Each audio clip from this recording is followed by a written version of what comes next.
मुद्रा का जो कार्य है वो 4 प्रकार से होता है। माध्यम के हिसाब से, मापक के हिसाब से, संचय के हिसाब से और आधार के हिसाब से। ठीक है, यहाँ पर तो हो गया। फिर जो परंपरागत होता है कार्य, उसमें क्या है, प्राथमिक कार्य आते हैं, विनिमय का माध्यम आता है और उसमें आता है मूल्य मापक के कार्य। ठीक है, और गौड़ कार्य में क्या आता है, भावी भुगतान के आधार और मूल्य का संचय, मूल्य का हस्तांतरण। और आकस्मिक कार्य में आते हैं राष्ट्र का वितरण, आय और साख का आधार और अधिकतम संतुष्ट और पूंजी की तरलता से वृद्धि। ये सभी कार्य क्या हैं, आकस्मिक कार्य। ठीक है, अब बात करते हैं कि मुद्रा का वर्गीकरण। अब जो मुद्रा का वर्गीकरण है ना, वो 2 प्रकार से हो सकता है, एक वास्तविक मुद्रा के रूप में, एक हिसाबी मुद्रा के रूप में। अब बात करते हैं ये वास्तविक मुद्रा होती क्या है। तो जैसे जो कागज़ के जो नोट होते हैं ना, कागज़ के सिक्के के नोट, ये जो देश में चलते हैं, तो यही हमारी वास्तविक मुद्रा है। ठीक है, और जो हिसाबी मुद्रा होती है, जैसे जो कागज़ मैंने भाई बोला आपको, कागज़ है और सिक्के के है ना, ये तो क्या है, वास्तविक मुद्रा, ये याद रखिएगा।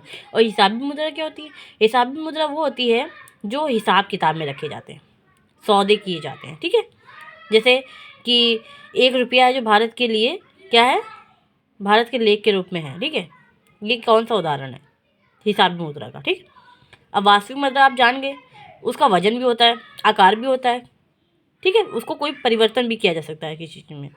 और जो हिसाबी मुद्रा है उसमें परिवर्तन नहीं होता, उसका वजन नहीं नाप सकते। ठीक है, क्योंकि उसको हिसाब में लिखा रखा है। वास्तविक को हम देख सकते हैं। ठीक है, यह मुद्रा चलती तो रहती है मगर इसका कोई व्यवहारिक महत्व होता है। कौन सी मुद्रा का, वास्तविक मुद्रा का। और हिसाबी मुद्रा में क्या है कि यह मुद्रा चलती नहीं है। ठीक है, अर्थात ये मुद्रा का केवल सैद्धांतिक महत्व होता है। आप यहाँ समझ सकते हैं हिसाबी मुद्रा क्या होता है और वास्तविक मुद्रा क्या है। जिसका वजन नाप सकते हैं वो क्या है, वास्तविक। जिसका वजन नहीं नाप सकते वो क्या है, हिसाबी। राइट, अब बात करते हैं कि विधिग्रह मुद्रा। ये कौन सी मुद्रा होती है, इसमें सीमित भी होती है और असीमित भी होती है। ठीक है, 2 प्रकार से होती है। ठीक है, और धात्विक मुद्रा क्या है, जिसमें प्रमाणिक, ठीक है, सांकेतिक मुद्रा। अब बात करते हैं यहाँ पर, जैसे जो धात्विक मुद्रा में क्या आता है, सोना चांदी तांबा। राइट, और सांकेतिक मुद्रा में क्या आता है, जैसे घटिया धातु से जो बनी होती है, सरलता। आप यहीं पे बात कर सकते हैं कि जैसे छोटी राशि होती है, जो घटिया, मतलब इसमें ज़्यादा नहीं होता यूज़ किसी धातु का, बस घटिया धातु से बनी होती है। और जो परिमाणिक मुद्रा है उसमें सोना भी लगता है, चांदी भी लगती है, तांबा भी लगता है। तो ये चीज़ें तो महत्वपूर्ण हैं। ठीक है, अब पत्र मुद्रा क्या है। पत्र मुद्रा में जैसे हमारे नोट, प्रतिनिधित्व के पत्र मुद्रा जो होती है हमारे में, जैसे सोना और चांदी के रूप में देख सकते हैं हम लोग, ये हो गई। और जो पत्र मुद्रा है वो हमारी क्या है, नोट है, जो आजकल चालू है, 2000 का नोट, 20 का नोट, ये सब क्या है, पत्र मुद्रा है। परिवर्तनशील मुद्रा, परिवर्तनशील मुद्रा को आप देख सकते हैं कि जैसे सपोज डैट कि उसे कानूनी रूप से बदल दिया जाता है, मुद्रा को मतलब परिवर्तन कर दिया जाता है। ठीक है, अपरिवर्तन मुद्रा क्या होती है, जब सरकार या केंद्रीय बैंक की ओर से कागजी मुद्रा या सोना चांदी में कोई परिवर्तन नहीं किया जाता है, उसमें कोई गारंटी नहीं होती है इस चीज़ को बदली जाएगी। ठीक है, तो ये बस अपरिवर्तनशील मुद्रा। ओके, पत्र मुद्रा के लाभ क्या है। पत्र मुद्रा क्या है, मैंने आपको बताया था, ये जो नोट हमारे 10, 20, 50, 2000 ये सब नोट है ना, ये क्या है, पत्र मुद्रा है। इसमें क्या है, बहुमूल्य धातु का बचत है, मतलब ज़्यादा में धातु नहीं लगी, बहुमूल्य धातुओं का बचत है, सुविधा भी है। दूसरी बात, संकट का मित्र है। क्या है, सबसे बढ़िया क्या है, संकट में सबसे ज़्यादा साथ कौन देता है, पैसा। तो आपको बस यही चीज़ ध्यान देनी है।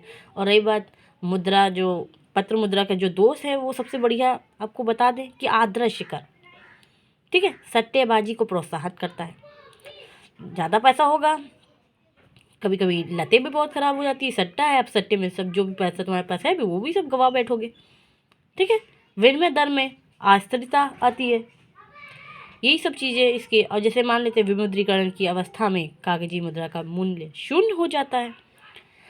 अब बात करते हैं कि धात्विक मुद्रा और पत्र मुद्रा में क्या अंतर है। अब देखिए, जो धात्विक मुद्रा होती है वो धातु से बनी होती है, कागज मुद्रा कागज़ से बनी होती है, मतलब पत्र मुद्रा। राइट, ठीक है, और इसका जो मुद्रा प्रसार है वो कम भय रहता है धात्विक मुद्रा का, मगर इसमें क्या भय रहता है कि कहीं फट ना जाए। कभी कभी आपने देखा होगा कि आपने वॉशिंग मशीन में अपना कोट डाल दिया, उसमें आपके 500 के नोट पड़े थे, वो भी भीग गए, आपको डर लगा कहीं फट ना जाए, मगर सिक्के वहीं पड़े, अरे कुछ नहीं।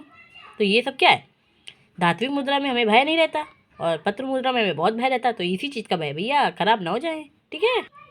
और शाक मुद्रा और बैंक मुद्रा, देखिए शाक मुद्रा बैंक मुद्रा क्या है, मतलब पत्र मुद्रा के द्वारा ही जो दुष्प्रभाव हुआ उसके पश्चात ही शाक मुद्रा का विकास हुआ, और शाक मुद्रा को ही बैंक मुद्रा भी कहते हैं। देखिए फिर मैंने बोला कि शाक मुद्रा क्या है, बैंक मुद्रा, ठीक है।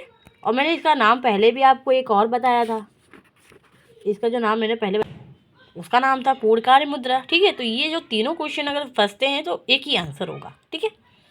और मुद्रा क्या है मैंने बता ही दिया आपको पहले ही। अब बात करते हैं कि भारत की रुपए की स्थिति कैसी है।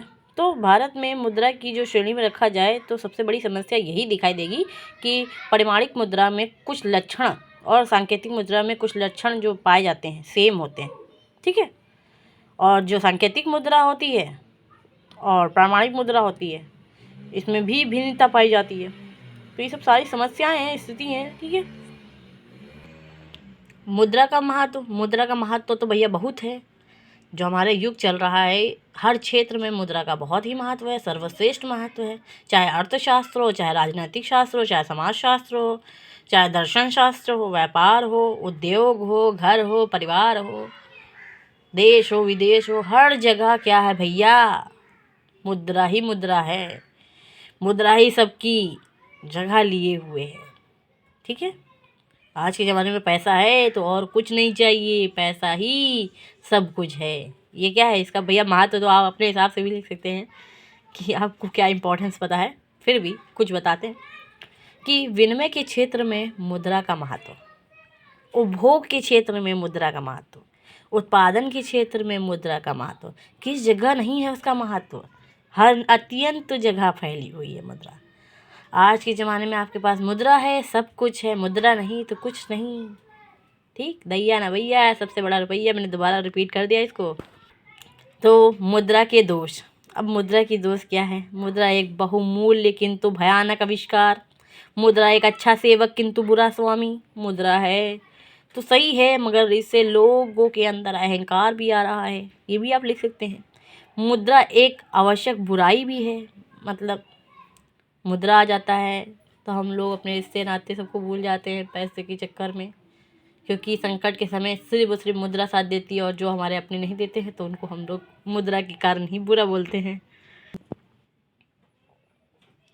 मुद्रा की आर्थिक दोष, मुद्रा में आर्थिक दोष तो आपको बहुत देखने पड़े होंगे, जैसे मुद्रास्फीति है और मुद्रा सेविका और से स्वामी बनना जाती है, मतलब क्या बोला ना, फिर वही चीज़ कहावत में बोल चुकी हूँ, मैं बोलूँगी नहीं, 2 बार रिपीट वैसे भी हो गई, ठीक है, कि सेविका को भी स्वामी बना जाती है, ठीक है। अब जैसे बोलते हैं कि नौकर को राजा बनना है तो क्या करना है, रुपए मुद्रा होनी चाहिए, राजा के पास क्या है, मुद्रा है, मुद्रा, ठीक।